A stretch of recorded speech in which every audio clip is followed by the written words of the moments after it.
Hey guys, welcome back. I am coming on to do a layout for my She's Crafty kits, and if you've been following me along lately, I am using a bunch of kits that I de-kitted and then re-kitted into page kits. And I am using sketches from Christy's Beautiful Life, 30 Days of Sketches. I am up to day 14, and the designer is none other than Alma Ross. So in this one, this is kind of fun. So we just have a torn piece here, couple of torn pieces here, torn bits here, a title, and some whatever down here. So straight up, you can do this with any collection whatsoever. Now, really quickly, here's a bunny rabbit in some fall leaves under a rose bush out in my front flower garden. He was so cute. I scrapped this before, but I had an extra copy of it, so it's fun to do again. I've got a 6x8 piece. I've got a Simple Stories, the Simple Life piece. One that's going to be like a cardstock for us. And this is from Echo Park. And then I have a Cardabella Welcome Winter. Now I also have a bunch of ephemera die cut pieces from 49 and Market. Some Heidi Swap stickers, 49 and Market little bits here. Then I've got a couple of little bags, so I'll use those behind my photo, sequins, woodcuts. I've got washi, and a little bit of enamel dots. And I was looking going, oh, I only have 2 of the wood pieces. But then I realized in a previous kit, I didn't use this one up. So it was autumn. It says Autumn Paints Nature in gold. I am totally going to come in with that. So now I have 3 wood pieces. Okay, perfect. So let's jump right in. I will, when I get to this part, I will match this with a little bit of white cardstock like I do every single time. No big surprise there. So now for this, let's see. I love that we've got this big swatch up top of a pattern paper and, you know, just torn things. So since we are going with a torn vibe, for some of it, I'm going to just grab a ruler. This is the ruler I like to tear with. No good reason why, I just do. And I'm also going to put this to the side for now because I don't need to bring that in. So for my torn bits. Now this also has a really simple and easy to use wood grain. What if I just flip this over, make the whole thing way more simple, pretty much navy and these green colors for now, and we'll go in like that. That's not what my original plan was, but these things have a way of ebbing and flowing, and if it still works, it works.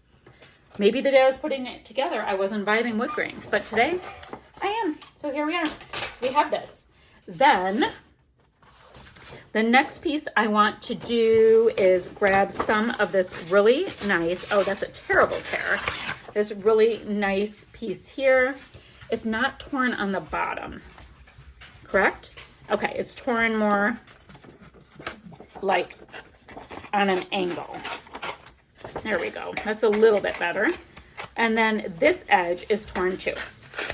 Perfect. Perfectly, don't care if it's perfect. Okay. So we've got that. It's way chunkier. I'm going to just keep tearing it. It's way chunkier than what we have showing in our sketch. Okay, that's kind of better. All right, so we have this piece. Great. Now we need 2 pieces to come across this way. And I can grab some of this. What I'm going to do for that, it's about... Is it about this wide? It's about this wide. And when I say this, I have no idea. We're just going for it. Oh, it's a really nice green on the back side too. Oh. So super quickly, I did go ahead and pop my photo down, and I looked into my little bin and I saw that I had this washi. So I added that here. I kind of want to add a very small version of this over here. So I thought I'd look at my scraps and see what we can do. So I've got this piece here. So if I tear here, that can be that small piece. And then this can be the next small piece. It's got kind of like a garden kind of thing. That can go there. And now I gotta see, do I have, ooh, I want to get a little piece of this nice mid-tone sage going through.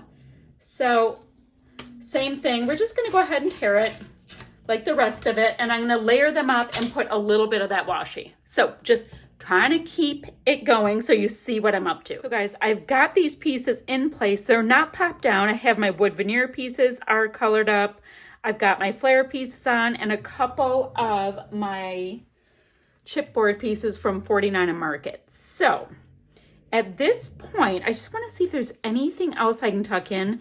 They're rather chunky. I have all of these like uber chunky things in here. So maybe I should take a look. Let's see, I've got sequins. That's always good for filling in clusters. I've got some enamel dots. Ooh, I've got some nice felty kind of leaves and these really pretty stickers. So maybe I should spend a little bit of time hunting through here to see what will work. Oh, I can use some of the photo corners. Perfect. Always pop those on, give it just a little bit of extra pizzazz, right? There's 3 here, BU. Those don't mean anything. That doesn't. A little arrow we can probably bring in. So yeah, there's some pieces I think I can tuck in along with the leaves and the enamel dots, a few sequins, guys, and then I'll be able to show you my finished layout. So once again, this one's fairly simple, does have the vibe of the sketch as things go. So great. So I'm going to just zhuzh this up just a little bit more and I will show you guys my finished layout. All right, y'all, this is this layout done. Fairly simple, but used lots of fun, chunky elements. Brought in some of these metallic leaves from a previous layout. I still have a bunch of them. So hopefully I can get some traction on them. Lots of sequins in my clusters because they are so great for filling up little spaces. And that is that for day 14, guys. So I'm going to have a few still shots to follow, all that kind of stuff. And I'm going to see you guys ever so soon with another video. Bye for now, friends.